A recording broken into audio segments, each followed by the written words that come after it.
Beshem Hashem Naaseh Venatzliach, nous poursuivons aujourd'hui notre étude des textes du Nach, de l'histoire juive, toujours avec le roi Shlomo et le jugement de l'homme et du serpent. Un jour, un homme se trouvait dans les champs avec une cruche de lait.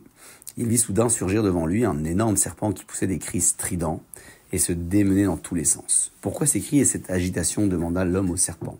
« Je suis assoiffé, j'en souffre horriblement, » répondit le serpent, puis il ajouta aussitôt « Dis donc, qu'as-tu donc dans ta cruche ?» « Du lait, fut la brève réponse de l'homme.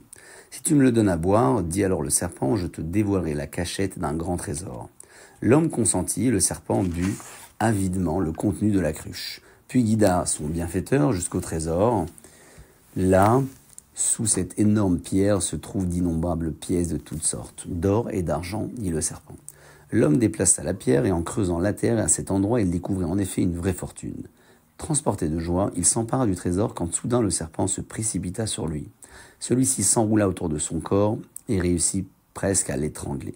L'homme se débattit, puis après une lutte où chacun ne sortait vainqueur, ils se mirent d'accord pour demander au roi Shlomo de trancher leur cas. Enlacé par le serpent, l'homme arriva jusqu'au palais.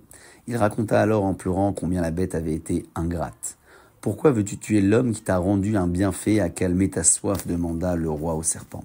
« Je veux le tuer parce qu'Hachem l'a ainsi décrété, » répliqua la bête. « Hachem n'a-t-il pas dit, tu l'attaqueras au talon ? Je dois donc le piquer au talon et le faire mourir ?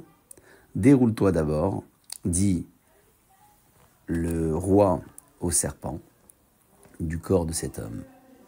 Ensuite, je serai prêt à écouter tes arguments. Le serpent obéit et libéra l'homme de son étreinte. Le roi se tourna alors vers ce dernier et lui dit, « As-tu entendu les paroles du serpent ? Ne sais-tu pas, toi, ce que Hachem t'a ordonné tout en disant au serpent, « Celle-ci te visera à la tête ». Il est vrai qu'il a le droit de te piquer au talon, mais toi, de ton côté, tu peux le devancer et lui écraser la tête.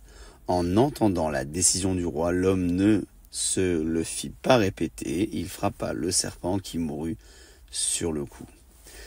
Ainsi s'achève cette seconde histoire qui prouve la sagesse du roi Shlomo. Baruch Adonai Le'olam, Amen ve Amen.